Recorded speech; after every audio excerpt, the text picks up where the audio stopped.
Hour number 2 of the Postgame show here on Monday.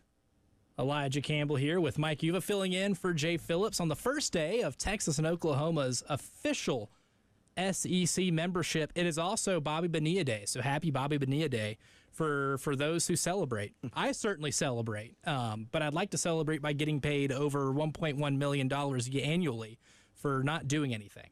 I can't get to celebrate as officially as some may get to, but I'd like to one day. That's a goal. I have a college teammate, actually, he's got a wedding coming up these next couple weeks, so I'll see him. I have it set in my phone, Bobby Bonilla Day. I have it set in my phone so I just don't forget.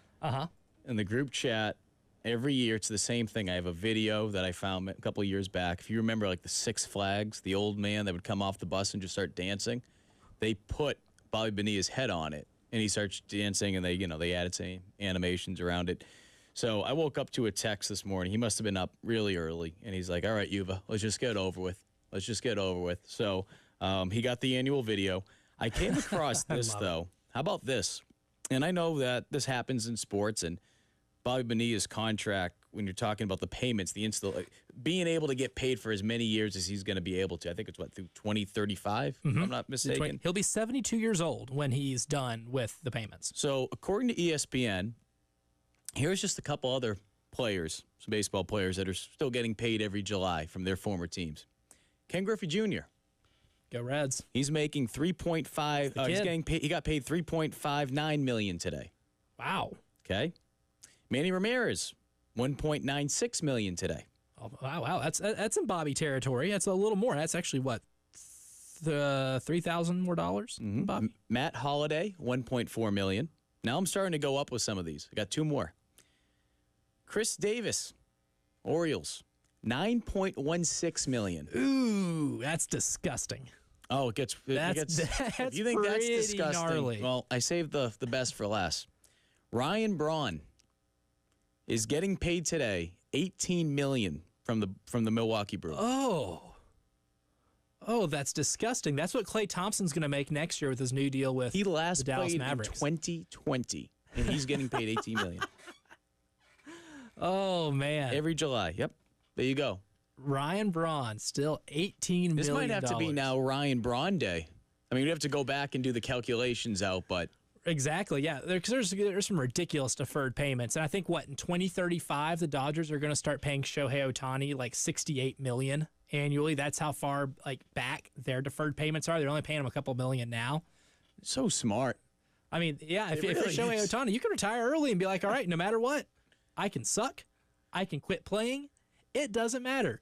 Come 2035, you're going to pay me $68 million annually until the term of the contract runs out. That's brilliant. It's genius. It's unbelievable. So, yeah, shout out to all those players getting paid today for, I don't want to say doing nothing. Obviously, they had to make it to that point. But still, you don't have to do anything right now. Yeah. You're getting paid well, and obviously shout out to Bobby Bonilla. Who is the pioneer. The pioneer. Of this. Yes, Bobby Bonilla is a pioneer of getting paid. And before coaching in the SEC had, buyouts of like $10 million up to Jimbo Fisher's, 70-something million, that he was ahead of his time in terms of the original buyout. Bobby Bonilla is a true pioneer in every sense of the word in terms of just getting paid annually for not having to do your job. No. Or it's the American dream. Just pay me a little bit later. I'll take it down the road. Exactly. Everything else will be okay. Oh, love it. So July 1st, every year, Bobby Bonilla Day for those who celebrate. Now, we're not playing SEC overrated, underrated, or properly rated in honor of Bobby Bonilla because we're not going to get paid a ton of money to do this, but we do this for the love of the game. And with Texas and Oklahoma entering the league, that's going to change the dynamic of it a little bit because one team is coming in from a college football playoff appearance back in the day when only 4 teams got to make the college football playoff. And then Oklahoma's coming in after a 10-win season and seemingly an uptick in momentum for the Sooners as they extended Brent Venables, and he's expected to be at Oklahoma for a while unless they want to fire him early. And then Brent Venables can celebrate Bobby Bonilla Day by getting a nice buyout. But those two entering the league, it's going to change the outlook for a lot of teams. Finishing 7th in the SEC won't mean what it used to when you finished 7th in the SEC before. So with my man Phil Steele, my favorite preview of college football every year, always get the mag. I like to look at it. And one of the first things I like to do is look at his SEC rankings before doing any extensive research and just automatically being like, is that too high? Is that correct? So I figured we'd run the same exercise today. Let's do it. And I think number one's pretty obvious. He has Georgia. Georgia was one bad Carson Beck handoff away from being in the college football playoff last year as opposed to Alabama. He has them number one this year, and he has them as really the favorite to win the national title.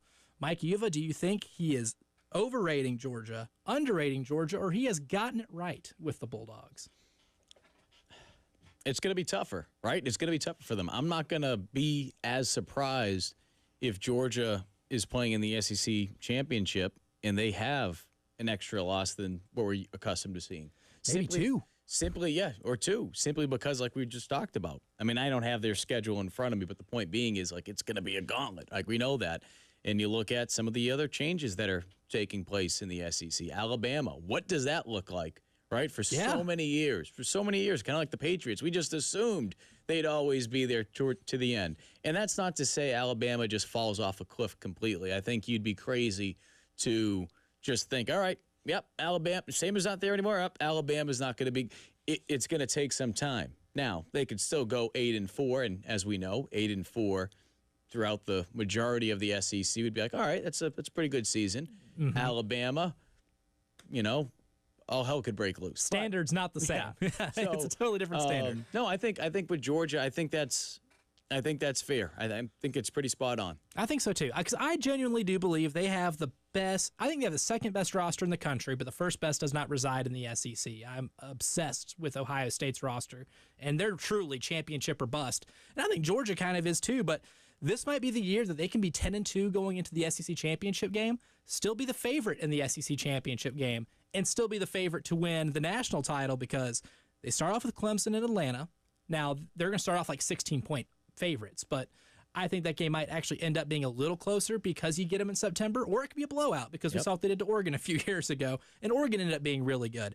But, despite the gauntlet of Game 2 against Tennessee Tech at home, wings up, I think they should get past that one. But they at Kentucky to start the SEC play, but they have to go at Alabama this year. They're going to have to do the annual game against Auburn at home. They get it at home at least, but they have to go at Texas and at Ole Miss. They get Tennessee at home. But really, if you look at those two road games, Ole Miss and Texas, two of, I think, the top three teams in the SEC you have to face on the road. And I think it's very likely they can drop both of them and still end up making it to the SEC title game. And certainly the roster has changed a little bit, right? I mean, there's some players that are no longer there, right? Brock's in the NFL. That's right. Your receiving core's down a little bit. Having said that, and we saw it towards the end of last season, and again, some of those players were still playing in that bowl game. You don't think Georgia is going to come out with a huge chip on their shoulder? Oh, yeah. With this belief of, hey, you know what? We should have been in the college football playoff last year. Certainly. So, yeah. It obviously they were very close to being able to have a chance to be able to three-peat, which I'm sure many Gamecock fans were very happy that didn't happen. That would have been a sickening feeling. Oh, my South goodness. Carolina fan. Yeah. So I expect Georgia to come out, and I think in the past I've asked Gamecock fans, who you're pulling for in week one. I think they say they want like a meteor just to hit the field because either pulling for Georgia or Clemson. But I think that Georgia, like you said, it could be a little bit closer than people are anticipating. But I wouldn't be surprised if it's a close game and then towards the end Georgia just opens it up wide open because week one games, they're so tough. They're so tough, especially you don't have when a sample size on anybody. Especially when you're not playing TikTok Tech week one. I mean, look, Clemson, they've gone through their changes offensively. I'm not sold on their quarterback, Klubnik, but at the same time, too, they're not playing a smaller school. So we'll see. That's going to be a fun one to watch. But to answer your question, I think Georgia right there, I could see them down there at the end, the SEC championship. And Phil has them taking on Texas in Atlanta, has Texas being in the SEC title game in their first year in the SEC. Do you think that is overrating, underrating, or properly rating the newly added Longhorns? Well, we just talked about it. When you look at that schedule, it wouldn't surprise me if they are there. Having said that, I do think they're going to take their lumps simply because that schedule with the SEC, it's, as we all know, it's not easy. Yeah. So I'm going to go just slightly overrated. But again, I wouldn't be shocked. I know I'm talking on out of both sides of my mouth here. I wouldn't be surprised to see Texas there, but because of that schedule, but I still think that they're going to find a way to realize, hey, we're not in the Big 12 anymore. Yeah, exactly. And here's the thing, like when you look at the schedule too, November 9th, they have the bye week, but they get to host Florida. Florida is going to be one of the bottom tier teams in the SEC, but they have a ton of talent. Like, don't let the preseason ranking fool you about Florida in the last couple of years. They have more talent than they've been able to actually produce the last few years. If that's one of the down teams on your schedule, I mean, they did get lucky with drawing Mississippi State at home, and one of the only SEC road games they have is at Vanderbilt, which is the equivalent of, I guess, what they used to be with Kansas every year. Like those should be wins, but Florida be an interesting trap game because then they still have Texas A&M on the road to end the season. They have to play Kentucky before that too. They have a couple trap-ish games, but this team's just so loaded, man, front to back. Yeah, they don't lose a ton of production outside of the wide receiver spot. I love the offensive line. I love the running back room, and I'm really high on Ewers. I'd say properly rated, and I hate being chalky with this, but I do really expect to see Georgia and Texas in Atlanta in December when it comes down to the SEC title game, which means number 3, Alabama. Overrated, underrated, properly rated. In the first year without Nick Saban, Phil has them finishing just 3rd. It's right outside that SEC championship bubble. I'm going to say overrated slightly. And the reason I'm saying slightly again is, yes, there's a lot of talent that's returning. Mm-hmm. Return with Milroe, but at the same time, too, I think a lot of us, when we look at that team, are we looking at them with that Alabama A, like, all right, that's that Nick Saban's team, right? And how much is it, or how long is it going to take until that reality sinks in that he's not there? Now, that's not to say they can't be good. But what I'm trying to tell people, and again, I'm not in Alabama country or in Gamecock country, so maybe there's not as many people that are going to get upset when I say this. You look at like the Patriots. I mean, there were people that got bamboozled a little bit at first when Mac Jones came right out. Some brand bias. Yeah, there's real brand bias. Ironically, from Alabama. Cam Newton came in. Wait a minute, there's a possibility. Oh, Belichick knows what he's doing. Things were changing.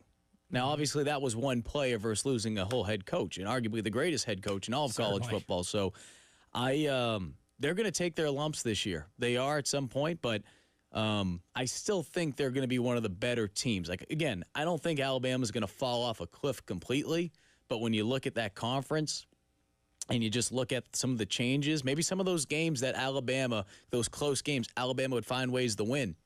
Maybe those are some of the games that end up like losses, as we mentioned. If they end up going, 8-4, even 9-3 in Alabama, it's just like, oh my goodness, like cancel school, like, we have a national emergency.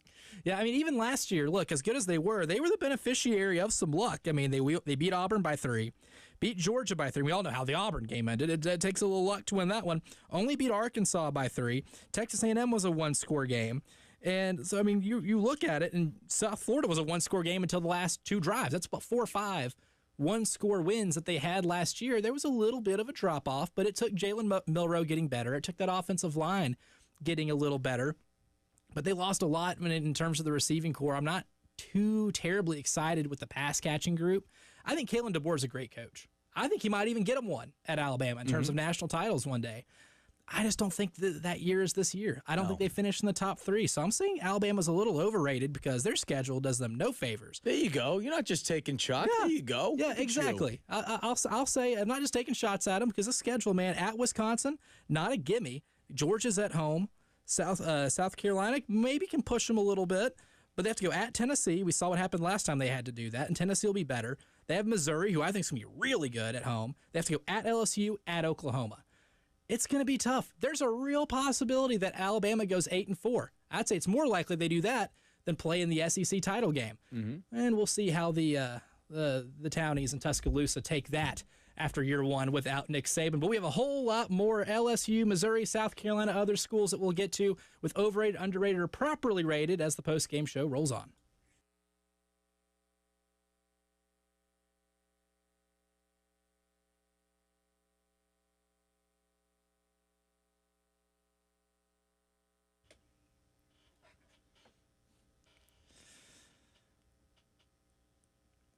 Halfway through hour number 2, almost halfway through hour number 2 of the Postgame Show. Elijah Campbell here with Mike Uva filling in for Jay Phillips, and we have been playing Overrated, Underrated, or Rated, the SEC preseason version.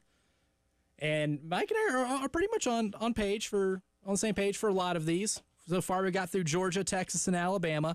This is where I think things get get interesting. For now, let's see. This is where it gets really interesting because you got about 4 or 5 teams here consecutively that are incredibly even, and their floor ranges from 7-5, from a ceiling that goes up to like 10-2 SEC championship game appearance and college football playoff appearance. This can get really weird, and we're going to start with number 4 being Ole Miss, who I think might be one of the more, I don't want to say polarizing, but they rated the transfer portal better than anybody else in college football. They got a lot of players back from a really successful team last season. But while Phil Steele has them as number 4 in the SEC right now, he also has them in Missouri as the teams most likely to regress with a couple of different metrics that he uses, whether it be turnover margin, close game margin, things like that. Net close games is what he calls it. So he has them regressing a little bit. But at 4, Ole Miss, do you think they are overrated, underrated, or properly rated, Mike Uva? Well, at some point, I'm going to have to be consistent with these picks, right? So I keep saying everyone's overrated. It's like, wait a minute, you just said Texas was overrated. You said Alabama was overrated. So with Ole Miss, there's no question their biggest question mark is their defense. I know that there's a wide receiver in particular that Gamecock fans are trying to just not even think about that name until they have to go up against him come October. Until they get to boo him on the 5th. Yeah. Maybe throw some fake money. That's what they did to Johnny Damon when he came back to the Red Sox. They threw some fake cash if anyone wants an idea or two.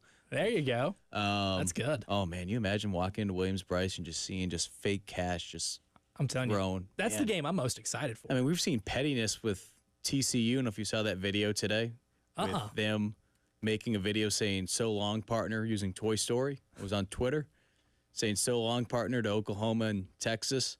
And as Woody is just looking at the car drive away as he's waving, it's just like this image of all these old TCU games against Oklahoma and Texas, just beating them. That was pretty good.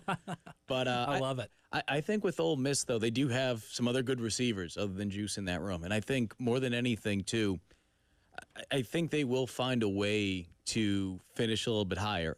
Whether or not that puts them in the conversation of competing for an SEC championship or not, I think they still could be right on the outside looking in. But I'm going to say that they're slightly underrated. Yeah, I think so too. I think underrated. I think Ole Miss can make a run in the college football playoff.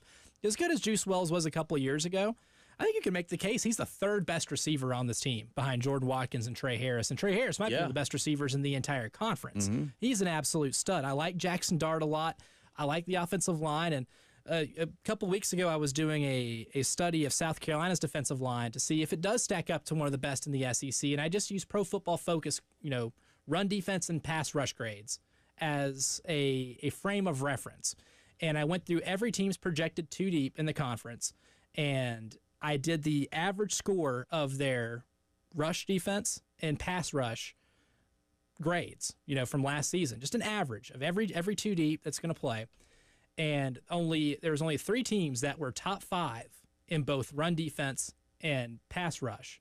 Ole Miss was one of those 3 teams. Ironically enough, Kentucky and Arkansas were the other 2 in terms of just returning production that they have. And a lot of that is based off transfers. So we don't know exactly if they mesh really well together, how things go, because if Arkansas basketball is a good, reference point for anything, sometimes you can get a loaded recruiting or a transfer portal class and it completely crash and burn. But with the way this roster is constructed, I think it's one of the 6 best maybe in all of college football. I'd say it's underrated because I think they're 3rd or potentially in the SEC championship game. I'm incredibly high on Ole Miss going into this year. Number 5, LSU. So the interesting thing about LSU, from talking to people close to the situation over there, that defense, I mean, we know that they gutted out a lot of their coaches on that side of the ball. I mean, as they should. It was disgusting. You lose a Heisman Trophy winning quarterback on the other side of the ball. I think they are too high on this list. I think that they're going to come in, not just when we talk about South Carolina's game, I think that's another sneaky matchup to pay attention to early on in the season, especially, oh, God, poor Gamecock fans having to sit on the metal bleachers for a noon kickoff in early September. But I think that could be a game that South Carolina surprises some people. Now, we'll have a list that will come out later on as we get closer to the season on some games to watch as far as upset alerts go. But the thought process behind that is simply because I'm not sold on that defense at all. And there's some other question marks they have. I don't care. The weapons that they have offensively, yeah, they have some, but guess what? You're losing your Heisman Trophy winning quarterback who did some amazing things last year. So LSU, you would think with some of the talent they have that they should be making a push this year a little bit towards the top. I think they're going to take a step back this season. I certainly do too. And it's not that I don't like Garrett Nussmeier at quarterback. I just think I haven't seen enough of him for it to be like, oh, that guy's definitely going to give you even 50% of the production Jaden Daniels did last year and the year before. They also lost the two best receivers they had, which were the two of the best receivers in the entire league last year.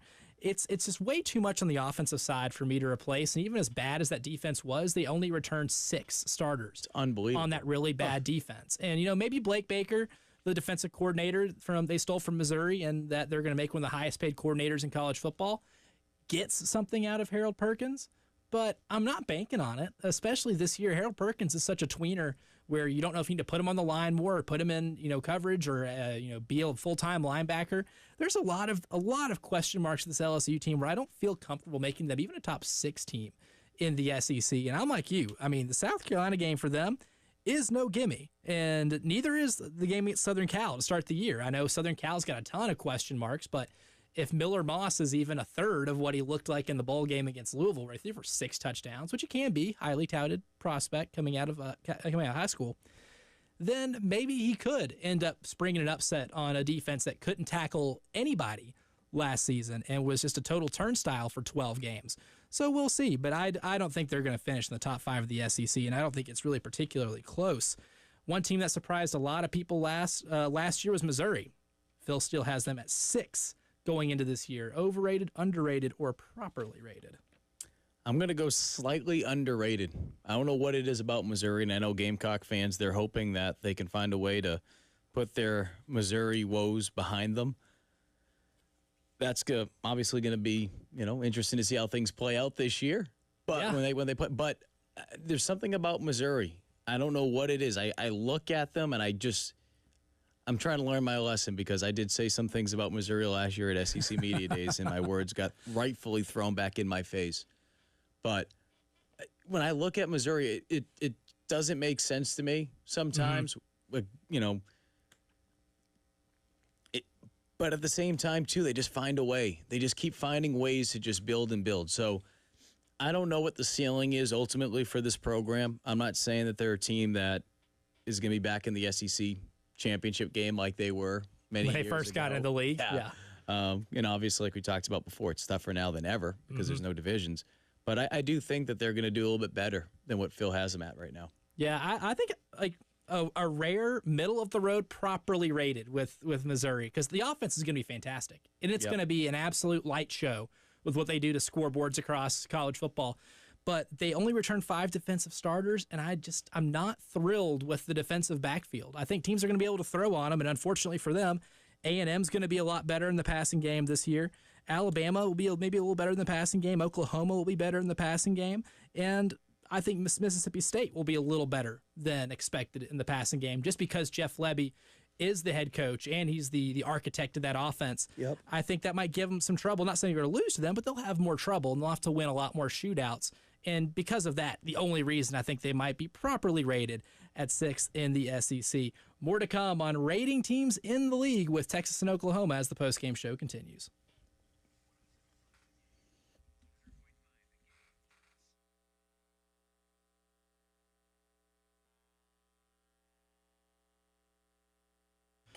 Overrated, underrated, or properly rated. Those are the options that I'm giving Mike Uva here for teams in the SEC in accordance to Phil Steele's 2024 college football preview. Just got through Missouri, which I think might be one of the more polarizing ones because Eli Drinkwitz finding himself to be one of the more unpopular college football figures here in Columbia, South Carolina.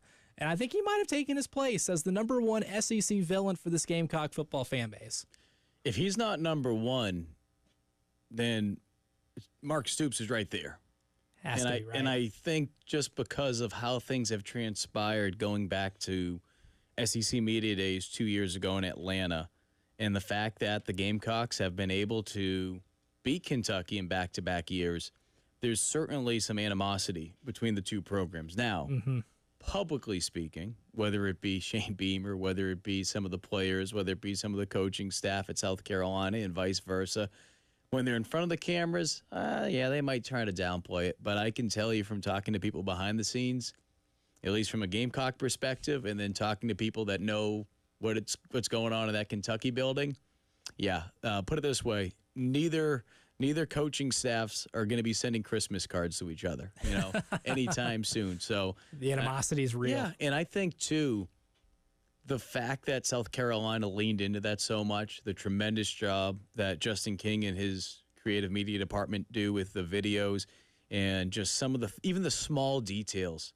like when they beat Kentucky at home last year, playing Soulja Boy right afterwards, playing that music, just like that little pettiness. I love it. Yes. I love it. But they know what they're doing. Very calculated. That's what college sports are all about, right? Have some fun. Rivalries are great, even though Kentucky and South Carolina, they're not quote unquote rivals. Rivalries can still be developed, even though they're not a big rivalry in the grand scheme of things like South Carolina and Clemson, right? Like during a period of time, you see it in sports, right? The Patriots and maybe the Colts were a rival. It's just, I don't know. I certainly think that if Eli's not number one, I'm going to give it to Stoops, but definitely towards the top. I like it. And with Texas and Oklahoma entering the conference officially today, maybe Oklahoma can be one of those rivalries that happen organically. South Carolina does have to travel to Norman on October 19th. And according to Phil Steele, he does have Oklahoma just behind Missouri. So that's going to be at 7th in the SEC. 7th in the SEC. Overrating, underrating, or maybe properly rating the first-year SEC Oklahoma Sooners. Shoot, I'm giving myself a popsicle headache trying to figure out where numbers would be here. I can see them around that mark, maybe slightly overrated, simply because, like I said, when you look at the fact that they're coming into the conference and they don't have the luxury of having the same type of schedule like Texas. No, they don't get to play Vanderbilt. And I do feel like there could be some games where, we mentioned South Carolina in particular, could go in there and find a way to pull off an upset at a place that historically is not easy to win at. I think Oklahoma could be around that middle of the pack, but it wouldn't surprise me if they're just, a spot down from where Phil has them. Yeah, I'm high on Jackson Arnold. I think he's a really solid quarterback, and I like the wide receiving group. I think they maybe have one of the more underrated groups of receivers in the entire SEC. But, man, they just didn't get any favors. If you think about it, South Carolina at home might be the quote-unquote easiest SEC game on the schedule because they start out hosting Tennessee, got to go at Auburn, who'll be improved. I don't think they're going to be very good, but I think they're going to be better than they were last year, and it's still a tough road environment. You play Texas at the neutral site, South Carolina's at home, got to go at Ole Miss, at Missouri, host Alabama, and then end at LSU at the toughest place to play arguably in the league. That is such a tough draw. It is not even funny. And I can absolutely see them being 7-5. Yep. While still being a really good team. Yep. And again, when you're looking at this conference as a whole, yes, there are some teams that you could say, okay, they drew a better schedule. But at the same time, too, this conference, I mean, we could sit here, we can try to create what would be the easiest schedule. Right? Heavy air quotes on easiest. And still, unless you're like a Georgia, nothing's going to be a gimme. Nothing's going to be a gimme outside of maybe. I'm not going to say. I'm not going to jinx it. I think everyone knows what I'm talking about. What team I'm talking about. I'm not going to jinx it because South Carolina has to travel there this year, and I don't start with V and end in Vanderbilt. I'm not saying anything, but there are some games that should be winnable. But yes, yeah, I'm just going to leave it off that. I'm going to protect myself because I know this will get thrown back in my face the same way the Missouri stuff got thrown back in my face, and rightfully so. Oh, it's too late for me. Oh, Mizzou fans killed me. They killed me. It was bad. Well, that's the thing with Vanderbilt. You can insult them on airwaves like this, and maybe dozens will know about it, even on Twitter, because there's like 24 that exist. Oh, there was a full video from SEC Media Days. I mean, I was making a joke more than anything. Yeah, I mean, I was making a joke, but at the same time, too, I meant some of what I said. It wasn't like anything bad. It was basically just saying, like, South Carolina shouldn't have any issues with Missouri. I think, they're not really a football school, but something to the effect of that. And, well, they had the receipts, as they say. Yeah. And, to their credit, they kept them. Yeah, and look, I owned it. I said, you know what? You say something, it gets blown back in your face like that. Yeah, you wear the egg on your face. Yeah, you might as well. And look, a lot of people did with that Missouri team. I don't think anybody expected them to go 11-2 and beating Ohio State in a Cotton Bowl, or that Luther Burden was going to be the best wide receiver in college football for a year or whatever. They still had a shot in that game, too. I mean, I'm sure a lot of us at this time of the year were talking about this in-between period between, all right, here's July, but we still have like 2 weeks to go until SEC Media Days. You start thinking back to some of those games last year. There's a couple that come to mind, but that's one of them. They had their opportunities. Defensively, they played well for a good period of time. Offensively, though, they just could not do anything. They moved the ball till they got to the red zone, and there was just a lot of having to settle for field goals. Oh, and it was windy. It was nasty out there. Yeah. Another kick, another person that's not here, Mitch Jeter. He's having a kick into what felt like a mini windstorm. I mean, it was a windy day out there. I remember being out there covering that game, and it was interesting to say the least. Yeah, it not one of the better results. No, especially for that poor offensive line. Long flight home too. You gotta. We took the airport in St. Louis, so that was a long trip back. Certainly, and then we'll go and move on to Tennessee, who is at 8th according to Phil Steele, or has them at the 8th place spot, which is smack dab in the middle of the conference. So do you think middle of the conference for a team like Tennessee? Going through a lot of changes this year, but is that overrating, underrating, or properly rating the Volunteers? I have that properly rated, and the reason I say that is we talked about Oklahoma.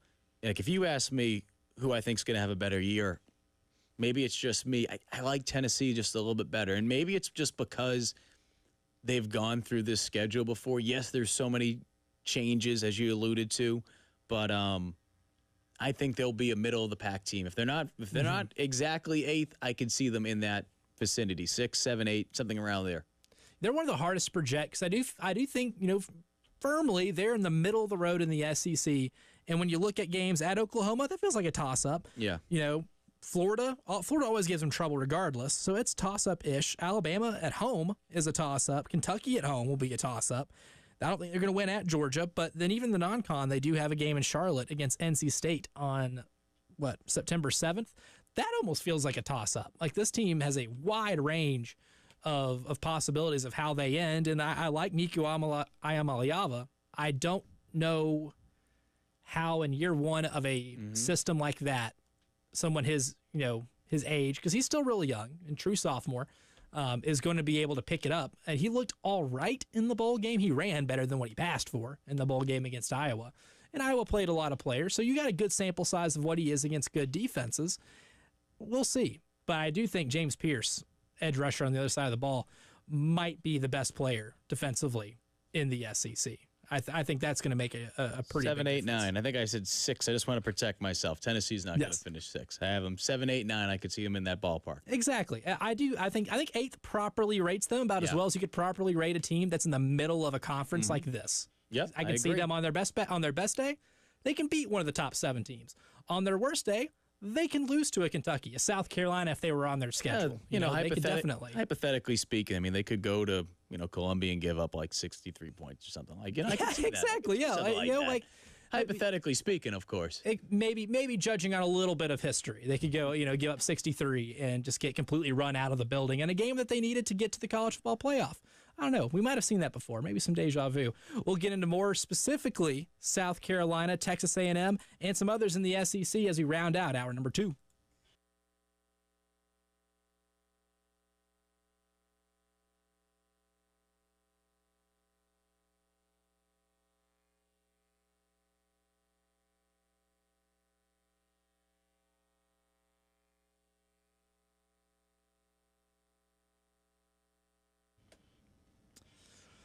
Final segment of hour number 2.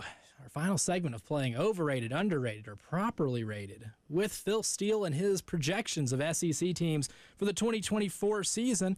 We'll skip ahead a little bit. We'll get to South Carolina. And here's where South Carolina ranks.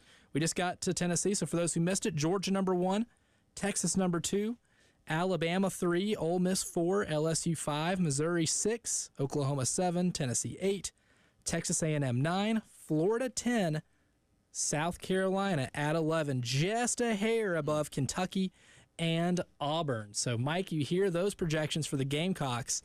Knowing what we know about them after spring ball, do we think that's overrating them, underrating them, or probably putting them where they should be in terms of where the rest of the league is?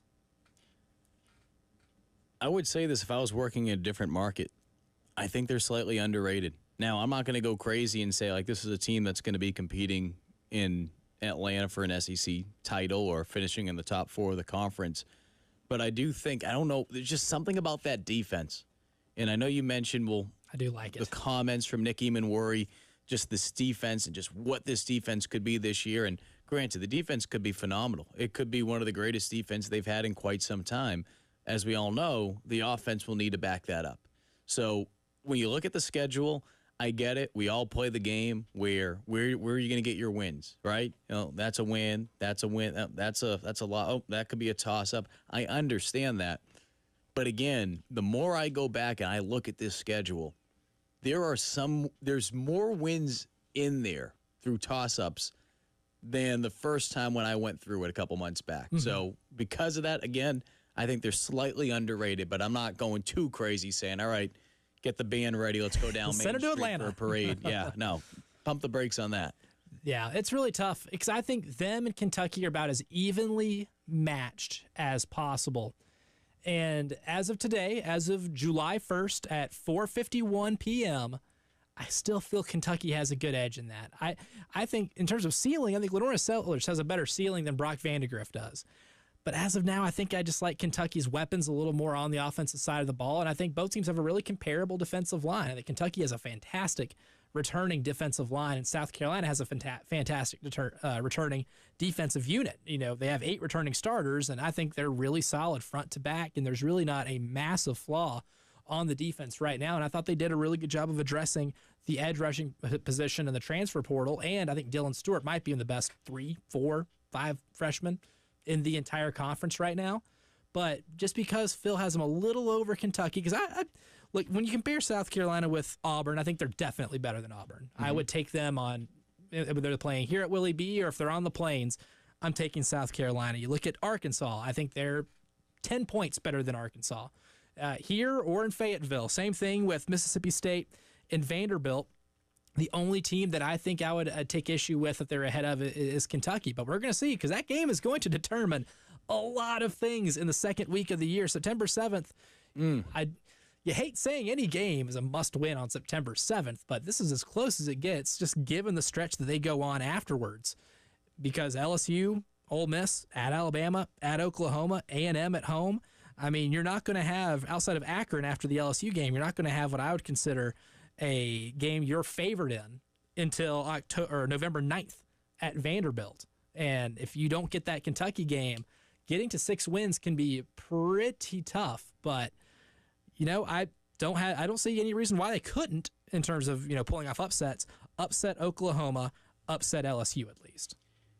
And the other thing, too, that I really like about when South Carolina plays Kentucky, there's not going to really be much tape out on Sellers yet. Because, look, you go into that Old Dominion game.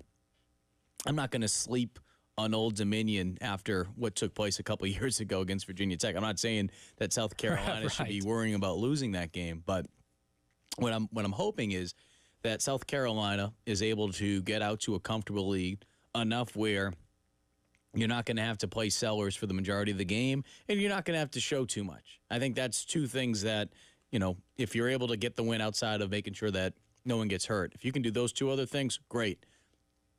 Kentucky now, heading into that Week 2 matchup, what are they going to do? They're going to be watching tape on that Week 1 game for sure, and they'll go back and watch, some of the broadcast version from a spring game? They'll go back and watch garbage time against Furman? I mean, really, what are they going to get tape on? They're going to go back and watch when he was playing at South Florence, for crying out loud. So that's your biggest sample size, really. I think more than anything is, obviously there's so many questions about the offensive side, and I think it starts with who are those 6 top wide receivers. Right? That's a big thing. That's what a big combination separator on the offensive line, even though I truly believe the offensive line room is much deeper and more versatile in terms of guys being able to play different positions, create that flexibility of, all right, we can move Vershawn here if we have to or whatever. But what are you going to be able to truly know about Sellers? And teams are going to be saying that, preparing for him, but what is it going to look like? And that's going to fall back on the creativity of what the offensive coordinator is going to be able to do. Yeah, I mean, Dowell's going to have a ton of versatility. Loggins is going to really – I'm excited to see what he can do, what Dow Loggins is going to be able to do. Especially for that game. And that's a big – and there's, obviously no coincidence why that's the SEC game of the week on ABC for that one. Because for both teams, that could be make or break. 5 o'clock news, drive around the SEC, and a whole lot more as hour number 3 starts next.